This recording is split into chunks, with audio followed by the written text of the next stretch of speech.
Well, here's what I have to say to you, Mr. Oh no, don't do it! Dude, don't I want it. to. I would go through my Don't whole clip do to it. edit it for you. Don't do it. Just don't do it. Don't do it. I'll edit my own clip if I have to. I can't help but not do it. I have to do it. No, do not do the middle finger.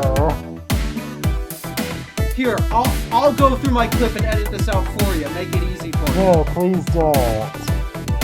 I can't. I have to, Teddy. I have to. You don't. Hello, everybody. Welcome back to another episode of the iTunes Fan Podcast. As always, I'm Teddy Macker from the iTunes Fanboy. My name is Alpha DeWolf. Without further ado, let's get started for our first topic, which is the iPhone 16e. How about we start with your thoughts on it? So, I mean, the iPhone 16e, it's definitely a better upgrade than the iPhone 16 or SE3, I will say. It's definitely a beneficial upgrade to that for the budget line. Or let me actually grab it. But the problem with the iPhone, the key problem with the iPhone 16e is that, first of all, its name. Like, its name is kind of confusing, but it also makes me wonder if Apple's going to do an iPhone 17e next February and so on and so forth. It is interesting, So that's point, to say the least. So that's point one. But number two, one thing that drives me nuts is that the iPhone, the 512 gigabyte iPhone 16e starts at $900 in the US. You want to know what else is $900? The 16 Plus. Yes. That's some interesting pricing, I'll say. That's Apple's pricing ladder, though. They've always done it this way. For better for Apple and for worse for us. Yeah, I mean, it just seems like now Apple's offering some... I mean, the iPhone 16e is now so close to the regular iPhone 16 that I think they should just, well... In the ideal world, they would just have the iPhone 16 Pro Max and just call it the 16 and then be done. And sell the older variants as cheap as budget options. Yeah, you know something funny? Out of every single iPhone in the 16 lineup now, I think I actually find the 16e to be the most interesting.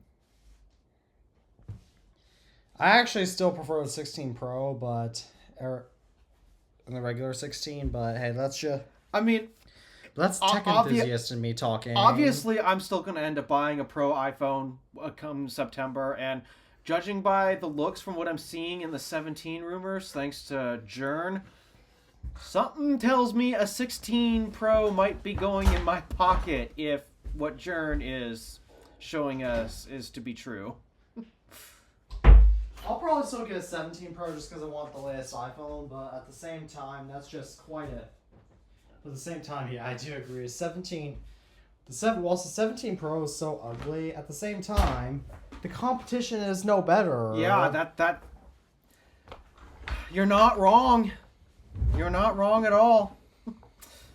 So, but yeah, I think if somebody were to actually ask me what iPhone to buy, just average Joe Schmo, I think my recommendation, honestly, is going to be towards the 16e. Out of all of the iPhones that came out in the 16 lineup, I think the 16e is what feels the most iPhone.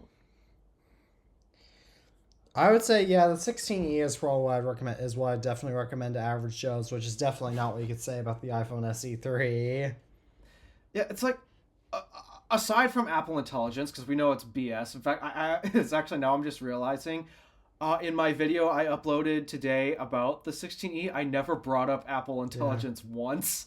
Which goes to show how important it is.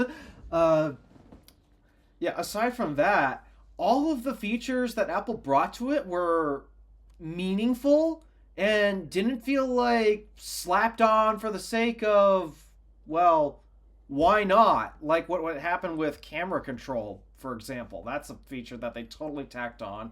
It doesn't need it. But, like,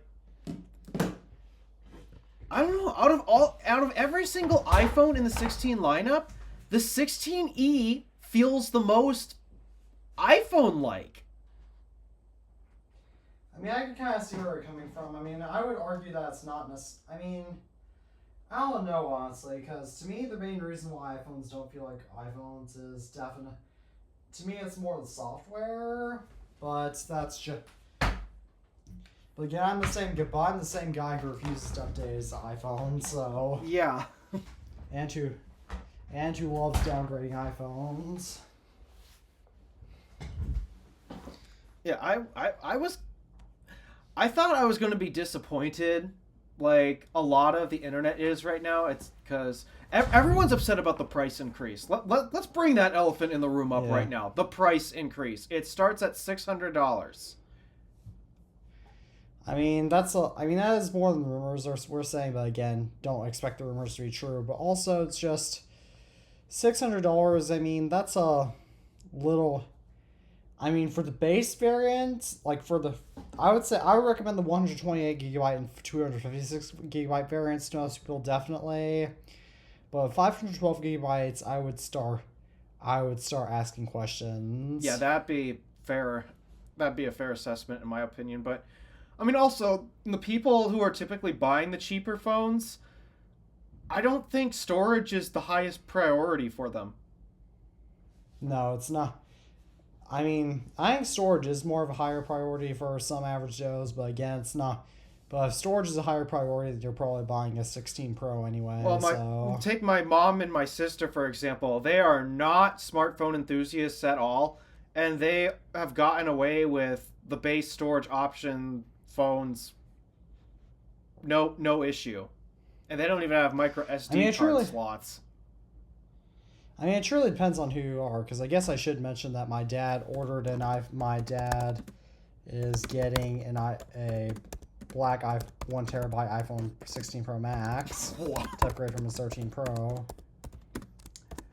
So I guess that's a topic that I should mention briefly. But yeah, I mean, it depends on what you do on your phone, truly. Since I don't keep any videos on my phone, I also don't keep like 80,000 photos on my phone because I'm not on Snapchat. So I don't have lots of photos of just ceilings. Yeah. So I mean, I managed to get. I mean, I probably should get more storage on my phone just because. I mean, yeah, I frequently have to manage my storage kind of well. So on the 17 Pro, I'm definitely going to get more than 128 gigabytes. Yeah, I also have a feeling that this September I'm going to upgrade to the full terabyte myself. I'm honestly debating whether I should do that too or not, just because, I mean, I do take a lot of photos, and I would like having the security of I'd say 512 at most. I don't think the amount of content, like, when you're shooting for your YouTube videos, they're so short, you don't need all that space for it, unlike what I'm planning on doing. I don't keep videos on my phone, too, so, I mean, I don't know. I mean... The most storage I've ever had on one of my main phones, the most storage I have on any of my phones, period, is my iPhone 11 Pro Max, which is 512 gigabytes. And this is because it was my mom's old phone. I don't know. I'm probably not going to get the full terabyte on my iPhone 17 Pro just for cost. And because I'm probably going to upgrade and because I will be upgrading my Apple Watch at the same time. Yeah, I don't think the full terabyte makes sense for you in particular. I know I'd need it because I'm trying to film road trip videos, which I am definitely doing next week now that my new tripod for my car has finally come in. Oh, you're going on a road trip? Yeah, I'm going to Green Bay. Oh, you're going to go see Rascal Flatts. I am. That's right. Oh, I'm so excited for that concert. But yeah, if I'm doing all these road trip videos, I mean, 1080p is fine, but come on, this is the type of content you want to put on a TV, and if you're putting it on a TV, you gotta have 4K. Yeah, 4K is the new standard, so yeah. I don't know, well... I'd appreciate a terabyte between of storage. 256 or 512. But that's a problem for September. Yeah. Yeah, I think 5, In the 12 meanwhile, at most for you. But anywho, back to the 16E. There's one thing that I'm not sure if you've noticed yet, but I definitely covered this in my video. Did you notice a particular thing about the wireless charging capabilities? there is no MagSafe. There is no MagSafe.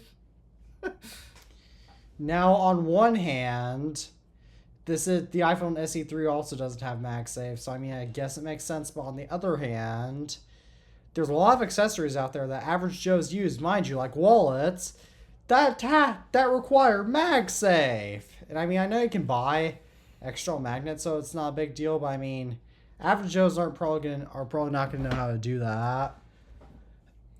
I mean, I guess the MagSafe cases, if you just bought like the regular 16 MagSafe case, maybe that will do the wallet attachment thing as well. Maybe. I don't know.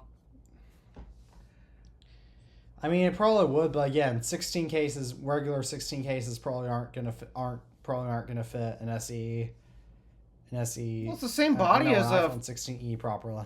Well, it's the same body as the what? 6.1-inch form factor. I mean, yeah, but they've probably done something with the buttons and the cameras and whatnot. They've done. Again, I wonder if Tabcat 406 is not here with us today, but I wonder what he'll try. I wonder if he'll try again iPhone 16e or else try to put a 16 case on it. Yeah, that'd be interesting to see. I guess I will not be getting a 16e though, just because that I wouldn't necessarily want to make that my main phone, and $600 is a little bit too much money for me to spend on a collector's phone. I thought about doing it just for a quick video, but it's like I already have enough cash going out right now. It just doesn't make sense. I don't know. Yeah, I like it so much though, because this, for the longest time, this is a phone I'm actually happy to see. Like, every iPhone that has come out post iPhone XS Max, it's just progressively gotten worse and worse in design. And this feels like such a refresher to see Apple take this. again, maybe. I'm at a loss for words, but it's a clean design for once. It just it looks so good. Maybe the 16e is a hint at what was to come with the 17 actually. I'm really hoping that is the case. I really am. I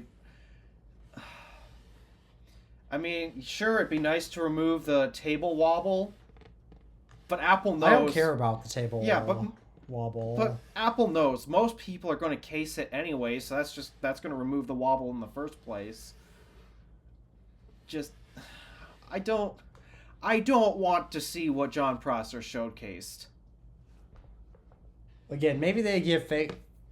Again, it's likely that they probably give fake rumors. They might give fake designs out just to keep the rumor community happy. I really hope that they're going to pull an Apple Watch Series 7 on us with that.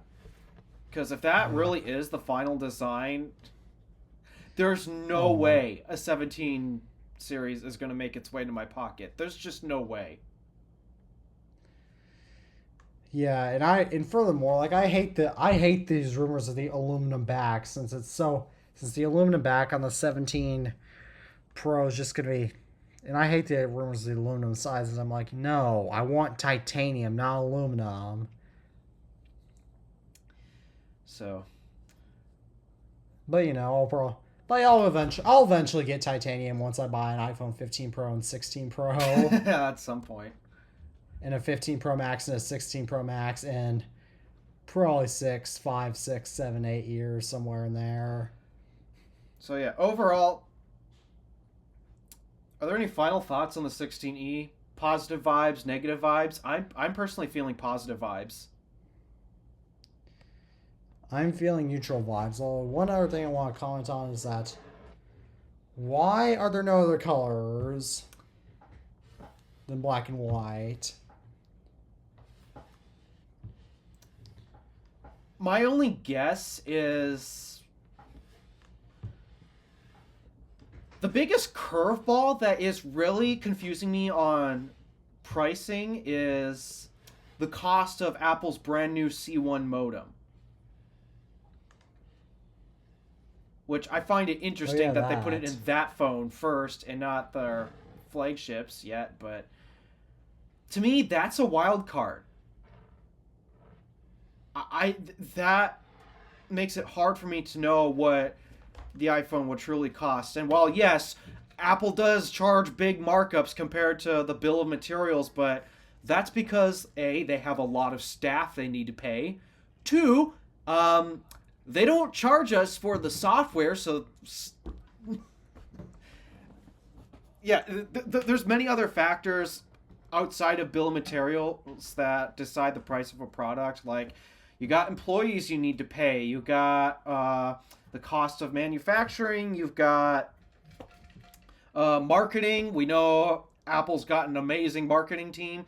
There's all sorts of other costs aside from the bill of materials that a lot of people don't think about. And so Yeah. my biggest thing is that it doesn't allow me to fully understand costs and all that is, where does the C1 modem fall in? Because if that's an expensive part, which being this is the first iteration and something completely new for Apple, in its current state of production, it's going to be more expensive to produce right now. It'll get cheaper as time progresses, but for now, it's going to be in its most expensive price for now. And so I'm wondering if they removed color options for that reason. It's a wild theory, Maybe that's why they had to hike it up to $600. Well, that, and I mean, look at all the other features that thing has got. It's got OLED. Yeah. It's got a 48 megapixel camera. I was not expecting that.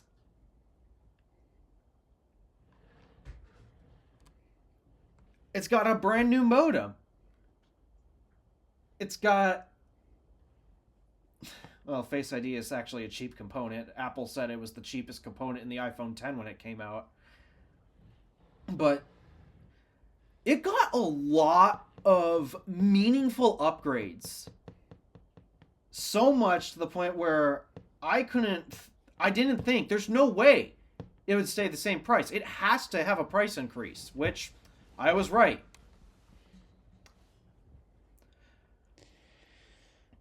Well, it's just the 16 is a little bit of an interesting phone, but shall we move on to our next topic about the Beats Power Beats Pro 2? I'd say so. They have a heart rate sensor. Is that really a good spot to measure your heart rate? Huh? Is your ear really a good place to measure heart rate? I'm not a doctor, so I'm not the kind of guy you should ask that to. Yeah, I wouldn't know. I'm curious to know the accuracy. We're not medical professionals, so we'd have no clue. I mean, I don't really care about having health sensors for my ears other than... The only health-related things I'd care about for your ears is just like hearing aids or hearing protection in general, but... What about body temperature sensors? Because they're a lot more accurate in the ears than on your wrist. I suppose that would be true, but then why did Apple put a heart rate set? Well, we know Apple owns Beats, so I can say that. Why did Apple put a heart rate sensor in there instead of a thermometer? Maybe Apple hasn't quite figured out thermometers yet, but I mean, if Apple put a heart rate sensor in the Beats Pro 2, then it makes me wonder if that's going to be one that makes you wonder if AirPods Pro 3 will get that. Are you sure that they haven't figured out how to use a thermometer, though? Because they've managed to figure out how to use one to track women ovulation and pregnancies and such. I mean, they figured out how to do that, yeah, but I'm not sure. But I mean, getting the tech to be miniaturized enough to be in earbuds is probably a different story. Yeah, I suppose. Although, actually, oh, do I still have those probes somewhere? I think I do. I do. Yeah, I suppose this is a tad large, but like, when I got my connectors, specifically my charge port inlets for electric vehicles, they have thermal sensors to make sure they don't overheat, and this is a thermal probe. Kind of big, but I mean, yeah. that's actually kind of. I'm sure tech is maybe there, but once again, maybe Apple hasn't even thought of temperature sensors in AirPods. Well, there's a lot of things they haven't thought of, like, oh, I don't know, cleaning up iOS, cleaning up the iPhone's rear design. Yeah, there's lots of things they haven't thought of. Yeah. If I'm being honest, though, the number one thing I care about in earbuds is just how they sound. So. Yeah, that's the primary thing I care about too. But hey, heart rates. I mean, I have an Apple Watch, but at the same time, my Apple Watch is dead. Like, heart rate sensor is not going to hurt to have in my earbuds, just in case, because my Apple Watch has detected when I had my Apple Watch. Well, hang on, let me grab it. Back when I had the flu in November 2022, where is it? My Apple Watch Series 5 detected that my heart rate was high. I have a rating system for when I watch movies, because I found out if I get excited enough or interested enough, my heart rate will skyrocket. So I rate movies based off of how many times I trigger the Apple Watch's heart rate sensor. Dude, I'm not that kind of guy to get that excited, but I am that kind of guy to get really nervous. So back in January 2024, when I was at my first day back in school for the second semester, I remember that my Apple Watch detected I had an unusually high heart rate because I was really nervous then. I wasn't necessarily nervous, but I just had some jitters, Yep. But one thing I have noticed about going to my school's football and basketball games is that generally you know how exciting they are by how many times your Apple Watch yells at you for it being too loud. Yeah, meanwhile, I get those every day I'm in the shop. Yeah, and I get or at homecoming dances. That's another one. When your Apple Watch yells at you, although that's a lot more valid. Yep. Anywho, I think we finished that topic up. Alright, shall we talk about how the Apple TV app is now available on Android? I don't know about you, but I personally really like the Apple TV app. I do too, just because it's a great place. It's kind of like IMDb, except it's kind of like a less bloated version of IMDb, where it can find where shows are and like which actors are in which episodes of a show and whatnot. Like it's actually that is an awesome like feature of it, by the way. Just it being able to show you the actors of the cast, and then another thing I like too, if you want to see what other films or shows that actor's featured in, it takes you directly to their page to show you said thing. Yeah, it's a really great app, and it's free to use and so much less bloated than IMDb, which is why I like the Apple TV app overall. I don't like Apple TV Plus personally. I think they should sell that off, but It's been a bit of a success. I think out of all of their services that they had announced in March of, was it 2019, I think? Yeah. Yeah. I think out of all of those services that they had announced at that event, I think Apple TV Plus was their biggest success. Yeah, I mean, Apple TV Plus is definitely a success. I'm not denying that. It's just that It's just that there's not that much. It's just that I just don't. It's just that it's a lot harder to get into Hollywood content now, and I just think and I just think that was a big way of Apple taking a step backwards. Yeah, that is true. Hollywood content has been a bit of a bore as of recent, though. Despite that,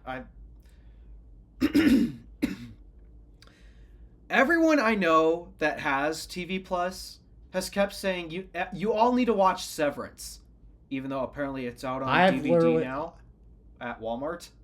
I have Apple TV Plus and I've never watched Severance. Although to be fair, I think Severance is like TVMA, and so yeah, I haven't watched Severance yet could either. To watch it, but I probably wouldn't.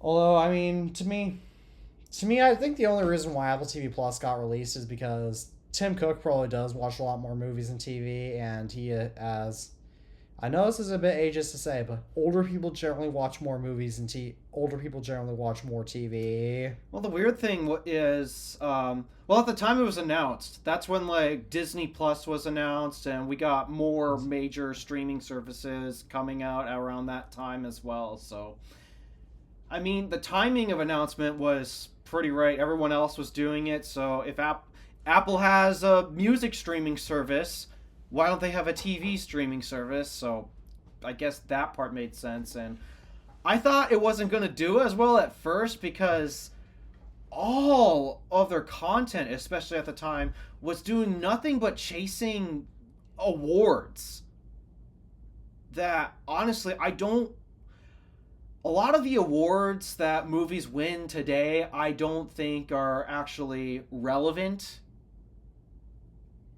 Yeah. And I think that was a big problem that I had with TV Plus at the time. Just so many of those awards were just completely irrelevant. It's like don't make the content for an award. Make it for the audience. That's what matters most. And they finally got me hooked on one of their movies. It was Wolfwalkers. Biggest thing was, well, two things. One, I love wolves. That's just me. Then two, the animation style. So unique. Yeah. So beautiful. Oh. Just what fruit for the eyes. That's how they got me hooked. And it wasn't any of the awards and such. Just make content for the audience who's going to watch it. That was content that I would watch, and I watched it, and I loved it. It was awesome. The only time I ever use Apple TV Plus is during the fall months to watch It's the Great Pumpkin, Charlie Brown, a Charlie Brown Thanksgiving, and sometimes a Charlie Brown Christmas. Yeah, that is nice how they have the collaboration with the Peanuts. Yeah, that's about the only thing I use it for. But I mean, other than that, I mean, aside from the service aside, just the general, there's a difference between like iTunes and Apple Music. iTunes kind of still is a thing. You have the iTunes store, for example. Technically, it is a thing. Yeah. I mean, most average Joes probably wouldn't know by now because Apple's been phasing out all the iTunes branding and such, and it's now Apple Music this, Apple Music that. Yeah. But just, it allows me the ability to purchase movies and TV shows as well. And it's all in one place. Yeah. That's really what I like about it too, because I mean, one thing that drives me nuts is that how people claim, oh, you don't own your music now with these streaming services. And I'm like, God, as whenever people reminisce about iPods. And what people seem to forget is that the iTunes store still exists. In fact, don't they still actually provide a link to buy it from the iTunes store? To buy what? To buy a song from the iTunes store? Don't they provide a link? No, you buy songs on iTunes. Yeah, that's how it works. Let me see. Let me pick a random album here. All right. Library. Oh, that's just a library. Credits, library, share song.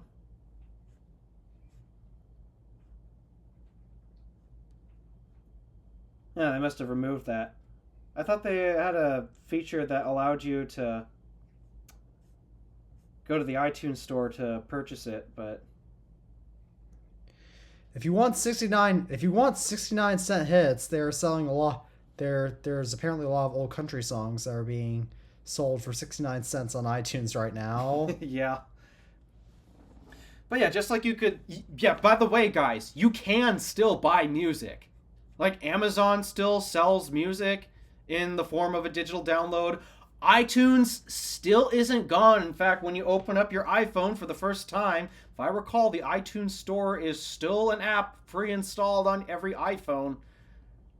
Yeah, it is. So, yeah, and like you can still go and it's the out and same buy case it, with like album.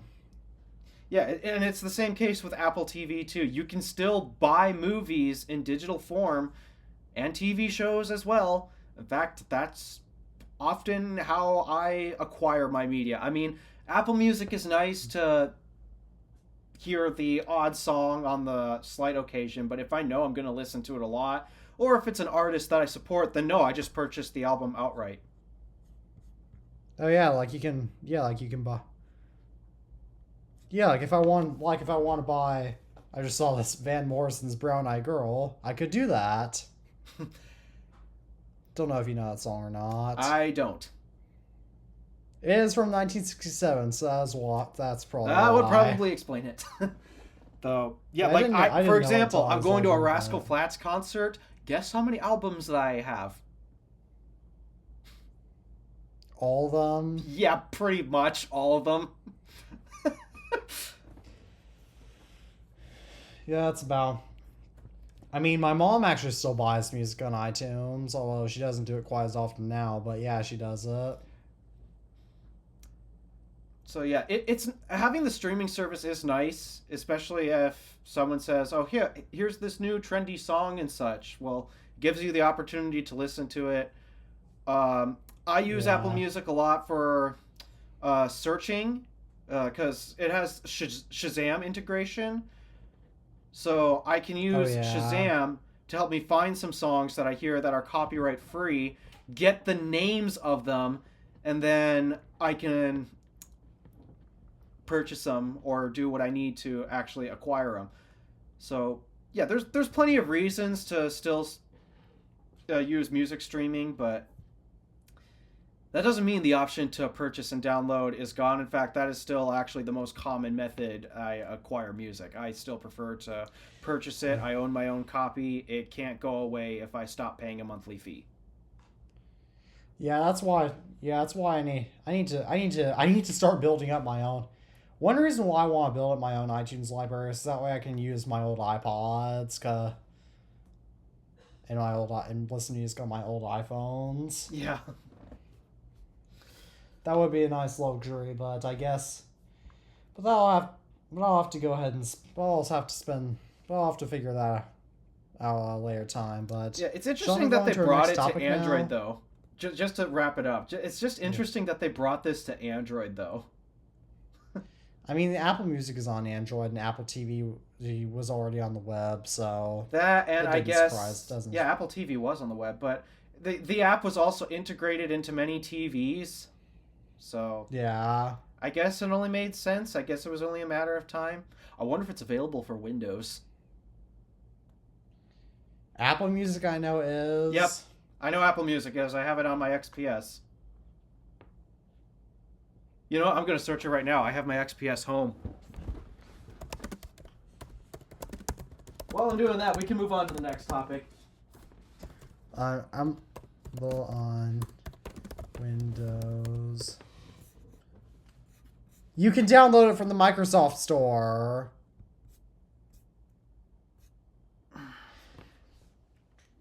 Did you hear what I said? Yeah. All right. So our next topic is sadly a stupid one for obvious reasons, but Alibaba will be Apple's AI partner in China.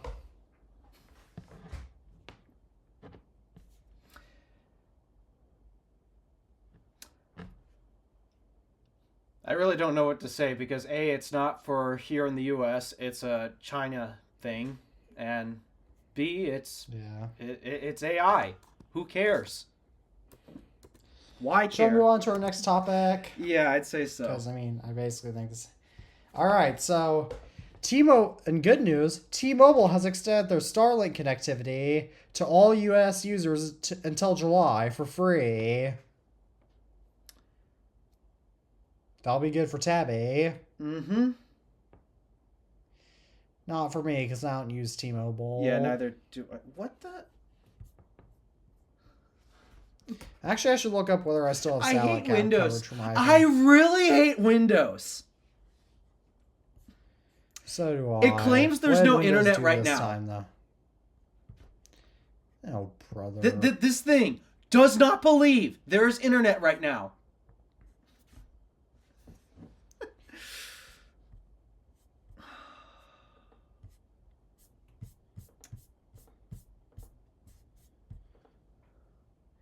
Connected, secured. Oh, if it's I do connected not and have... secure, then open the darn thing. I have that issue. I have that issue.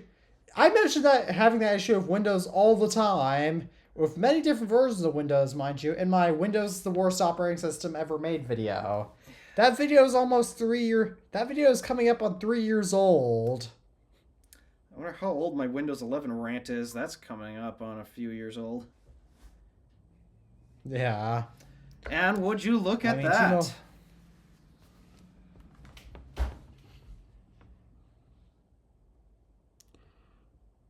Yep, that's cool. Right there in the Microsoft Store. Don't know what I'd use it for because I only use this for work.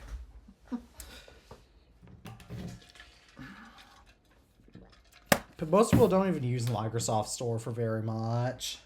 Yeah, I only used it to download Apple Music and iTunes. Oh yeah, here's the... I mentioned a while back that I accidentally damaged the laptop. Here's the... If I can focus. Oof. Yeah.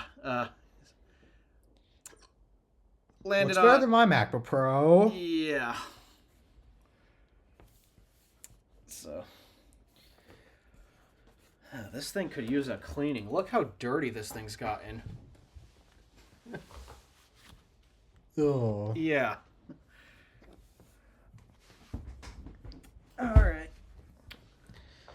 Shall I move on to our next topic, or do you have anything more to say about T-Mobile? When's Starlink support coming to AT&T? I don't know. And what about Verizon? Because Verizon charges a stupid amount of money for their plans. Oh yeah, that's why I'm glad. I don't pay for my own cell service, so I don't know. Dude, Verizon's such a terrible value, though. Like, if you actually do some shopping, between carrier shopping right now, Verizon's always like $5 to $10 more expensive than AT&T. And people say AT&T is bad.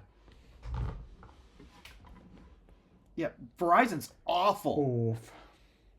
They're just absolutely Their ads are awful. so annoying. Yeah. All right. You want to know what is 2 decades old now, as of February 14th, which was 6 days ago as of taping this podcast? YouTube? Yes, YouTube is now 20 years old, and if you're watching this podcast, you're watching it on YouTube. Except for me, because I watched TIFP and Final Cut Pro. Yep. Wow. 20 years old, and this platform is still filled with a bunch of problems. It's always going to be... It'll probably still be filled with a bunch of problems 20 years from now. You'd think that they'd get their whole copyright claim thing sorted amongst also the AI-generated gruesome cat videos. To be fair, that was more of a recent thing, but yeah. Well, still, that general content's still been around for a while, and I am still so mad. I can tell that YouTube loves bigger channels, and they're more financially motivated to keep them on the platform, even if they break terms of service. Oh, yeah. That's a major problem that YouTube still needs to deal with. That's just... I mentioned the Sniper Wolf situation. She's literally broke YouTube's terms of service, and she's still on the platform. Why? Because YouTube makes too much money from her.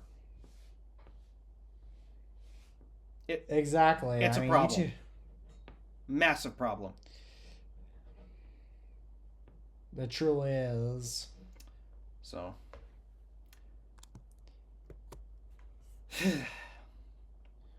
Surprised they didn't do a YouTube rewind to celebrate their 20th anniversary. Oh yeah. I think that would that would have been the most appropriate time to do a rewind. Just looking back on 20 years of videos. I mean, to be fair, YouTube rewinds have got so much bad publicity towards their later years that they stopped doing them, but...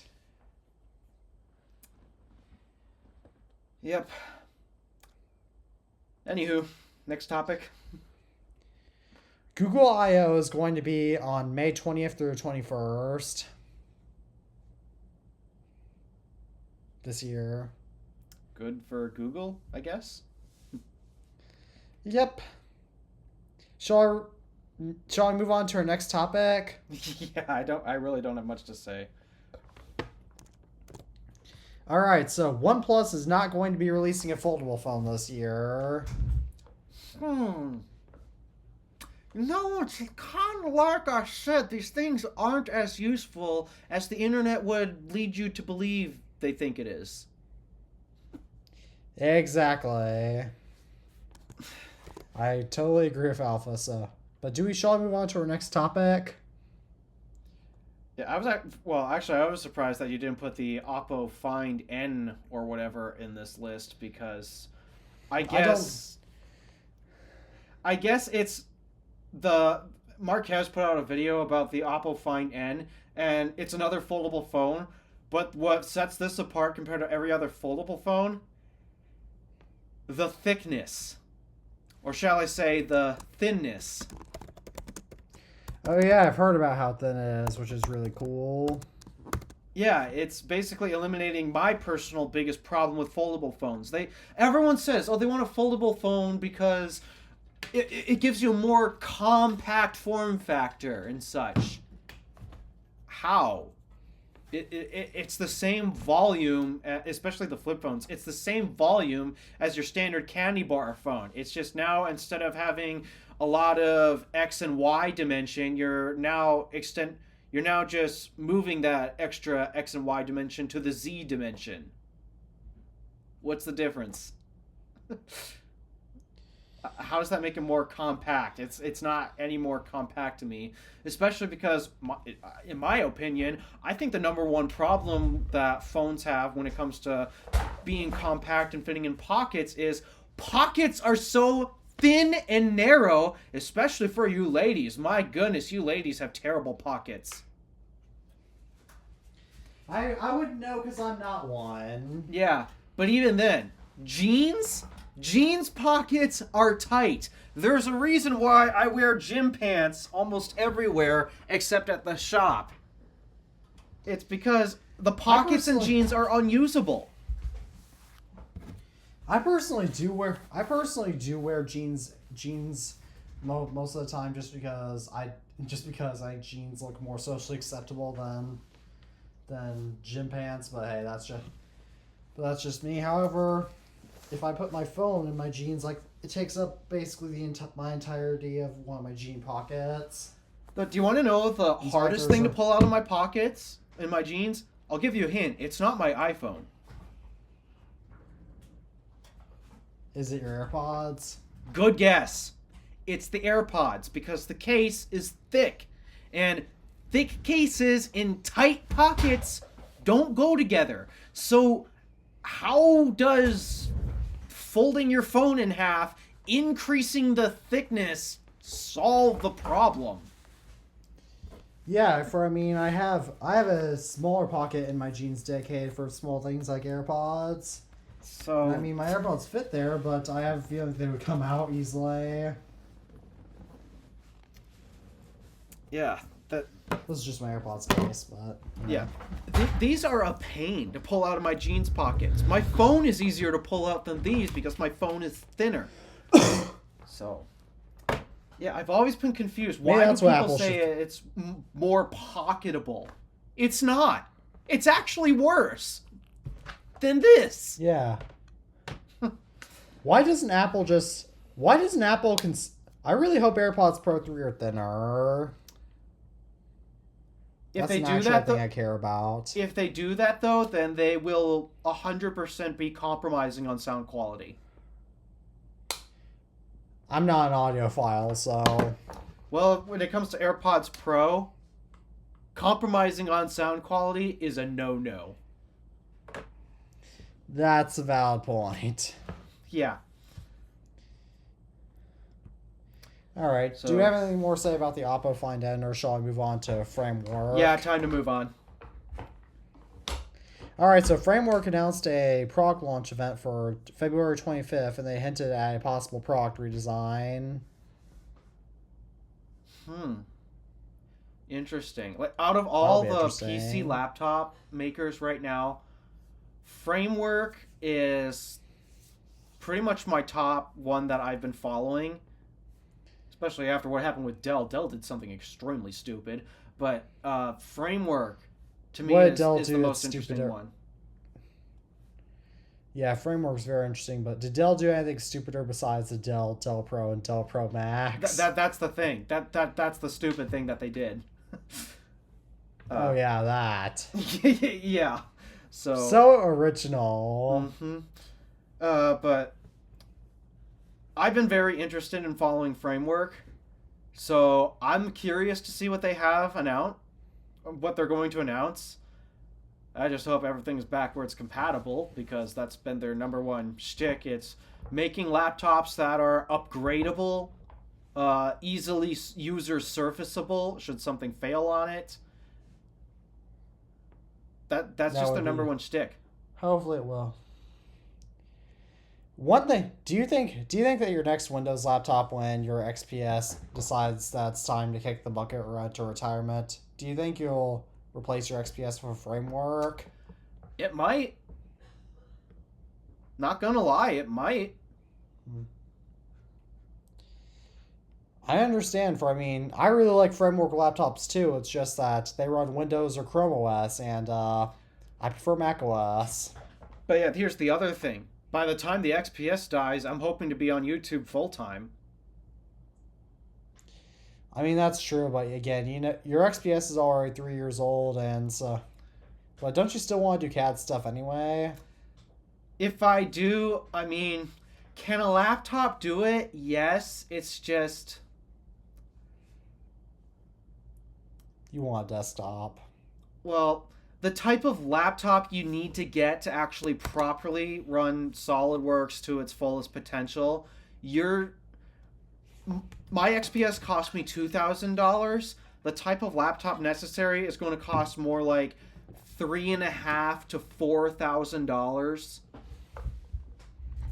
Oh, that's a little bit of dough. Yeah, and I don't think I don't even think Framework makes anything in that area. They don't. So, yeah. So if I ever were to need a more proper SolidWorks machine, I'm probably better off getting a desktop if that were the case. But the reason why I have the laptop right now is, well, for one, it's nice to be able to take it anywhere in the office. I can sit at my desk in the office in a nice quiet place to work on CAD models, or if I need to inspect something and such, well, I can take my laptop out to the machine and inspect it right there. So, the laptop form factor is nice, especially if I'm working away from home, which I have not been able to do that for quite a while because, well, I'm needed more at a machine right now instead of in the office. But Yeah, there's a lot of benefits. It's just the type of laptop I need, I don't even think Framework offers because I need a high-end GPU. That makes sense. And despite that, they have their thing where you can upgrade the GPU. They produce special cards that slide into it. So yes, the dedicated graphics in Framework laptops is removable because of course it is. But the thing is, the type of graphics that I need to upgrade, I'm rocking a 3050 right now, which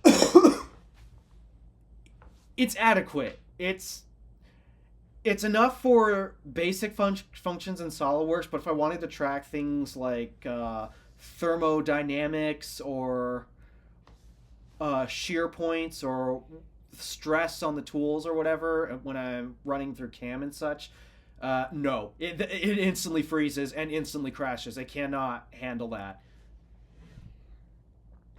So I probably need to upgrade to something with like a Quadro NVIDIA GPU, which those are not cheap by any stretch of the imagination. Makes sense. So, but as of right now, I mean, the only thing that really sucks about my XPS is the software. And that's no secret. So. Makes valid sense. But shall I move on to our next topic? Yep. Elon Musk bid $97.4 billion to buy OpenAI with full control. And mind you, Elon was one of the founders of it. But OpenAI's board of directors obviously rejected that. It's like they know what Elon's going to do with it. They're going to... Elon's going to... Well, you know. Fix it. Make it integrated to Gra. That would be interesting to see. I mean, it would be fascinating to see Elon Musk go in and fix OpenAI because, I mean, he truly hates the way the company's going, which, I mean, I understand. Well, even then, like, I mean, I don't even know if OpenAI is bloated because his number one thing that he is absolutely famous for is just running companies very lean. Yeah, he is famous for that. So I don't even know if OpenAI needs that, but I do know that there's a lot of stuff. There's a lot of bad people that need to get out of there. It needs yeah. It needs some housekeeping. It needs Cleaning. it needs a cleanup. So, especially considering the ethics about sourcing training data. That is their number one issue right now, in my opinion. Well, we don't have to worry about that if we manage to get to it before the podcast, because we don't have that much time left to record unless Alpha's willing to go later, but... I can probably do 9:30 my time. All right, we can go. All right, we'll go until 8:30 my time. That should be plenty, but... All right, well, X... But shall we move on to a topic about Twitter or X? That just happened today, actually. Really? What? So they're apparently going to be removing community notes, and... I just want to insert this brief disclaimer that it turns out that Twitter is not actually removing community notes, but that Elon Musk simply tweeted about how community notes were getting misused, and so how he's working on fixing that. I haven't read up fully on this yet, but apparently it's because Elon noticed that there was a lot of misuse of them. So... Yeah, there have been times where community notes has been misused. I mean, there are many times where it works, and it works very well. Yeah. The problem is when it doesn't work. Yeah, and I mean, community notes, I on one hand, I really like community notes, but on the other hand, you can easily just, like quote tweet or else post or else tweet a reply saying, hey, this is fake. What I've appreciated most about them is their ability to provide context. Cause I'm a believer of context being key, and it's helped with a lot of context to understand the point. I don't go to it for like correcting anyone, like. Yeah, I mean that's more the type of thing I'm talking about, of context. Because yeah, even if there is a questionable fact that somebody might state, instead of just stating no, this fact is wrong, this is misinformation. Most of the time, community notes bring up the entire story and mention other details to help you piece together information instead of just calling out, nope, this is wrong, this is fake news, this is misinformation. All it does is provide more details surrounding the topic. And it was useful. It does. Like, for its example, approach was amazing. Like, for example, one thing I really like, there was one time when this guy posted a tweet. I don't remember when this was, but this guy who posted a tweet saying, "Man, I wish the iPad Pro had multitasking." And obviously that got community notes because, you can multitask on an iPad Pro. Mm-hmm. And there was another time too when Party City was going out of, when it was a tweet about Party City going out of business, and there was a community note that said they were going to still remain operational in Canada, and that's just the U.S. stores that are closing down. So community notes really are useful. Yeah, they are. It's a shame to see them go, but because that's the number one issue that I think every community has, be it the tech community, the EV community, the political community. Definitely that. Yeah, context is key, and to bring that to light, I thought was an excellent idea. I loved its approach, and most of the time, it was just approaching the situation objectively. It's not saying, no, this is wrong, this is fake, or this is right and such. No. It just states, here are the facts. You draw your own conclusion. Yeah, I mean, at least that's healthy. Knows that's really healthy for communities. Yeah. The one thing to notice is that we have to remember this is one of Elon Musk's companies, so there are a lot of things that he does eventually go back on, like firing the supercharger staff. Yeah, that was one of his most embarrassing moments. That I don't understand why he made such a dumb decision on that. I mean, he's hired back most of the team, but there are times where he has the maturity of a child. Yeah. So yeah, like, all right, I don't praise Elon. I mean, I praise him when I think he's in the right, but I also call him out when I think he's in the wrong. I'm being fair. He's not the second coming of Christ, but he's not. No. But he's not the devil's servant either. So. That removing community notes, that's sad. That honestly is really sad. Do we need to move on to a stupid topic instead of a sad topic? I've been battling stupidity all week. What's the next one? Mark Zuckerberg believes that he said that all of this copyright should be unblocked as a response to the book piracy scandal. Please elaborate. In other words, the Zuck doesn't believe in copyright.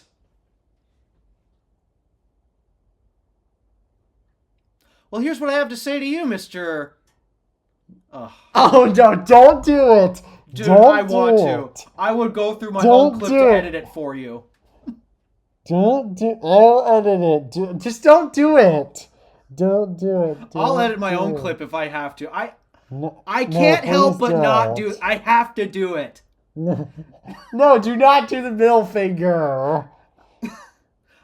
Here, I'll go through my clip and edit this out for you. Make it easy for you. No, please don't. I can't. I have to, Teddy. I have to. You don't have to. Yes. This is not a guy cutting you off in traffic. This is just the Zuck being evil. We already knew that he was evil.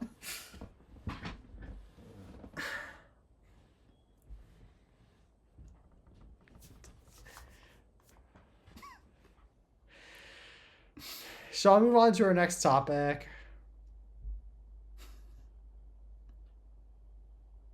Why does this guy still own a multi-billion-dollar company?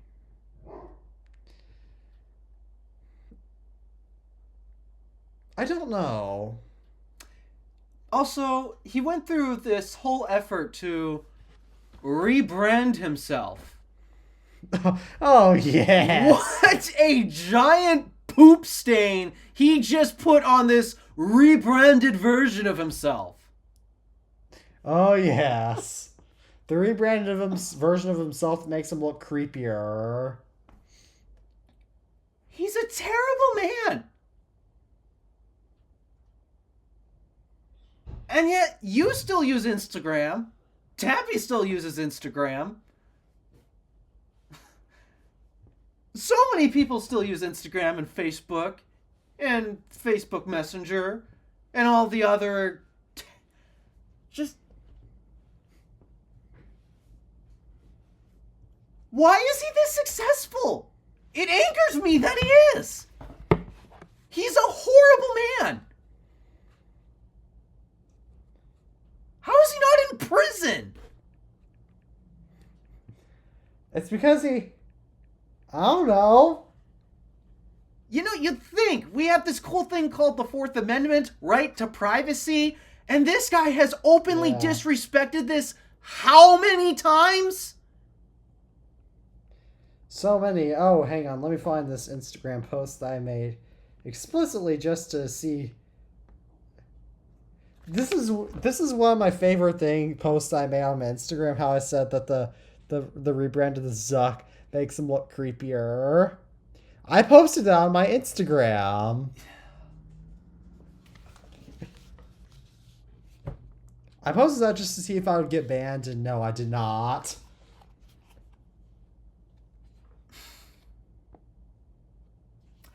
I hate that we as a society allow him to still be successful.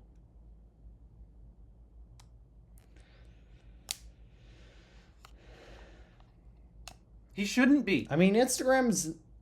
I mean, his platforms... I mean, Facebook is a trash pit, but Instagram isn't necessarily a horrible platform. It's just that the stuff that goes on You behind know it what with he's the using Zuck it are for. bad. You know exactly what he's using it for. Yeah. That's why I don't post photos. That's why all I post on my Instagram is really just photos of cats, phones, or devices, and really nothing else, and not much else.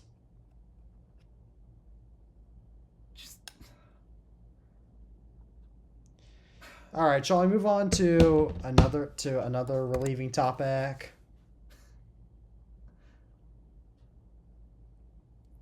Oh, this really is another I told you so moment. Right here. So the Humane AI Pin and all its online services are being discontinued. I'm not shocked. No, how can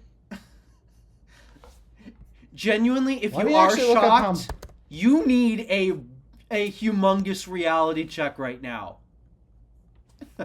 I'm actually going to see how much Humane AI Pins cost now. I'm sure they're about to become a lot more worthless because, well, without their subscription service, they don't work. They're just paperweights.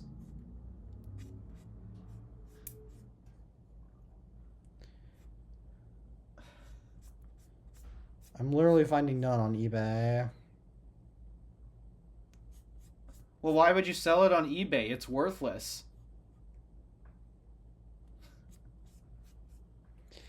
I wouldn't sell. Well, someday. If I had one, I wouldn't sell it on eBay. I just toss it. Now I kind of hope Tabby will get one and destroy it. Yeah, that would make an awesome Smash Tech video. Actually, I don't know. Because I mean, the Humane AI Pin is going to be a part of history, like it or not. It's a part of history for all the wrong reasons. Yeah. Someday tech YouTubers will make a retrospective on it. Hey, remember this terrible idea that nobody thought to ask, wait, why should this thing exist? Maybe I should get a Humane AI Pin. See. Yeah, nobody's shocked that it was a complete flop. Just, I mean, Marquez's review summarized it, along with so many other tech reviewers' reviews. They summarized it all completely. Why do you need a separate piece of hardware to do what your smartphone can do? Exactly. I don't know. It's kind of Shall like I the talk reason about why the iPod died off eventually. Yep. And, I mean, okay, they still make them, though the market for them is extremely low. The pocketable digital cameras. Oh, yeah, and... I mean, it's the same reason why... Hang on, let me grab it. It's the same reason why I gave my... Where is it? Come on. It's the same reason why I gave my iPod Touch 7th generation a retrospective. Almost 2 years ago. Mind you, there were iPhones older than the iPod Touch 7. They were still getting iOS updates. Yeah, that's true. That's a sad thing, to be honest. I mean, I say that in my iPod Touch 7 retrospective, but imagine telling people the iPod Touch 7th generation and the iPhone 11 Pro Max came out in the same year. That's crazy. From the same company. And yet this thing is still outlasting it. Yeah. Albeit just barely. It's holding on for dear life at this point. Yeah. The iPhone XS Max... I mean, if I got an iPhone XS on an older iOS version, it would probably be a lot better, but... When I get a XS Max, I'll have to look into getting one on an older iOS version. Hopefully iOS 12 for not too much money. Literally the best iPhone ever. Yeah, I would love to get a gold XS Max, and I would like to get my XS fixed too. Yep. So... But shall we talk... Yeah, I guess that's enough of that. Shall I talk about another stupid topic now? You know, I'm realizing that a lot of our stupid topics start with 2 letters. And it's not the same 2 letters. All of them start with 2 letters.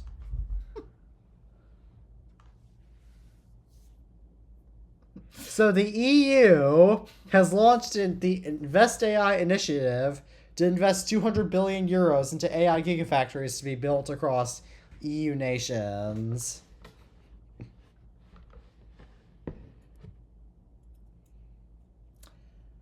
I'm gonna say it. F-U-E-U. Oh, but I couldn't say that to Efferberg. Nope. Yeah, that's an old joke. that was different. You were gonna show the middle finger. I wanted to do both that and call him Efferberg. Oh! Yeah, I know. I know what we're talking about now. Yeah. There's 2 different names that are both insults that are so easy to integrate. There's Suckerberg, and then you can probably guess what the other one is. You could probably do the C word. Oh, you could do the C word for like that. Like the C word that Elon called Zuck.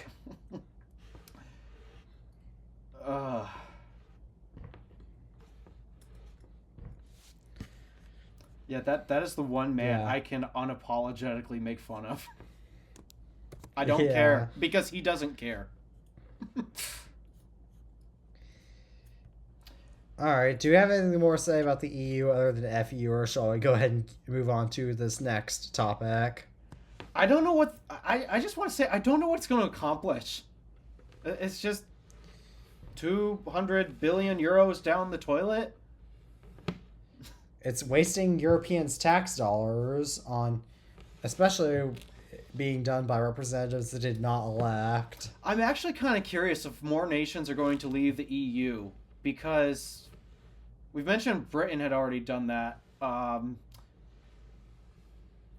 And I don't know. I've heard of other nations leaving said nation or union or whatever it is, but I'm still waiting for Apple to stop selling their devices there. Then all nations would leave the EU. Yeah, that. I mean, maybe not all, because I think the majority of European countries are still Android phone dominant. Yeah. But Apple's still a fairly decent player in those countries, despite despite being mostly Android dominant, though.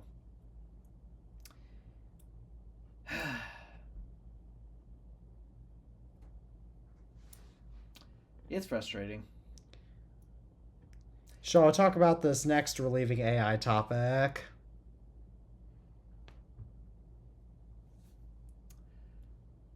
Ooh. Yeah, this is a good one. So Scarlett Johansson is called for a deepfake ban after a deepfake video of her and several other celebrities went viral. That's a good idea. Yeah, I mean, what's the number one thing that I've been trying to promote on the internet when it comes to the dangers of AI? Deepfakes. This is it. Literally, there's nothing good that can come from that. Nothing. Nope. It's only good for scammers, for con artists, and it's like, do you really want to support those people? It's just identity theft made easier, more obtainable. Exactly. So, yeah, get this deepfake stuff out. They don't belong here. There's no place for it in this world. The EU should ban deepfakes, actually. That's what they should spend their time doing. They should, but I don't know. They're not that smart when it comes to managing their electronics. No, they're not, but shall I move on to our first rumor? Yeah, we're finally in rumor territory. Oh dear. And Samsung is still missing the point. So Samsung is now rumored to release a trifold phone just like Huawei. And they're still missing the point. Yep. How about the next time? Shall we move on to the next topic? Oh. So yeah. Yep. The Google Pixel 9a is possibly eliminating the camera bump. That's cool. That really is cool. Yeah, that's... In an age where basically every phone has a hideous camera bump, it's kind of hard to make a phone with a... Well, actually, I probably should eat my words before I say them, because I'm sure someone would find a way to screw it up, but... Yeah, I'll take a phone with no camera bump. That cleans up the design. Really does. Shall I go Google in this case? But shall I move on to our final rumor?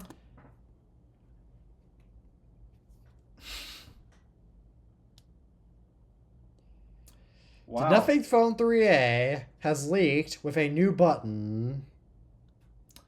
So it's not just Apple that's completely lost the point of the iPhone.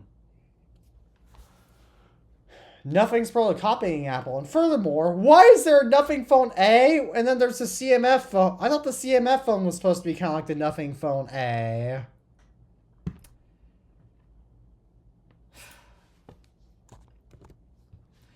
You know, people are trying to find a reason to be excited or pay attention to nothing, and the reason for it is primarily Carl Pei, because he used to run OnePlus, and we know OnePlus, especially under Carl Pei's leadership, that brand was so awesome during that time period. They put out amazing phones. Absolutely amazing. I had actually considered buying one at the time. Carl Pei should. I wonder if Carl Pei will eventually come back to OnePlus. I don't know, but I mean, it's also hard to.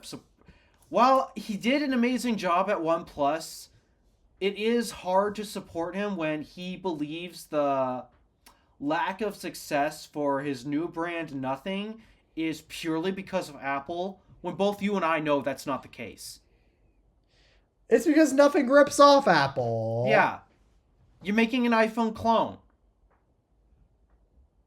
Okay, don't act like we're crazy. Just admit it. Look at your phone and compare it to Apple's. You know it's an iPhone clone. And well, sure, the 2A. Oh, it moved it into the center and such. So now it doesn't look like an iPhone. At this point, you've already ruined your reputation by here again. A lot of people don't understand this, but first impressions are everything. This is why it is important to get it right. If you do not nail the first impression, you will not land. Your chances of landing a customer base is extremely low. And Nothing's first impression was iPhone knockoff. That was their first phone. It looked exactly like an iPhone knockoff.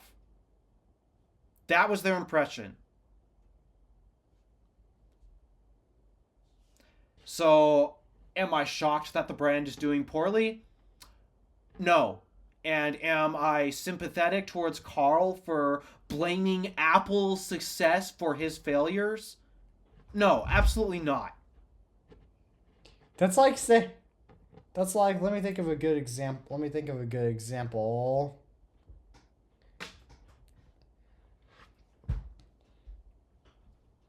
That's like being a professional basketball player back when Michael Jordan played and playing on a team that wasn't the Bulls and saying that your loss is just because of Michael Jordan being good.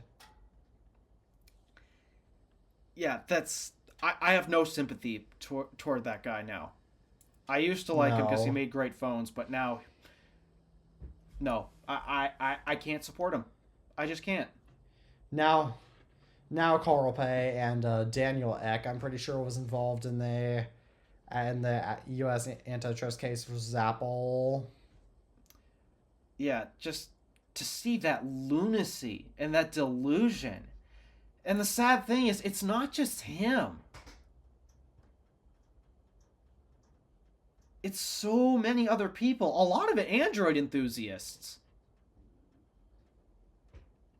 But yeah, a lot of Android's popularity has waned not because of the iPhone. I mean, sure, the iPhone has gotten better over years, but I mean, up until the 16 lineup, Apple never really did much to copy the Android space except for in software features on a few things. But no, Android started at first when the iPhone 10 came out. Okay, it was painfully obvious. The second the iPhone 10 came out and everyone saw the success of that phone, what did all of the Android smartphone makers do? They copied Apple. Yeah, they just made a rip-off of the iPhone 10 instead of actually tried to compete with it.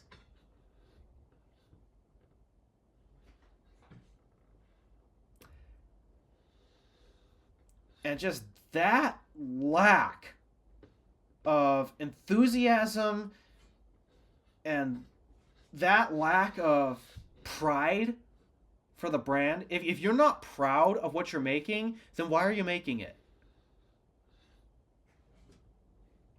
Exactly. You should be able to take pride in what you're making. These Android smartphone makers are not.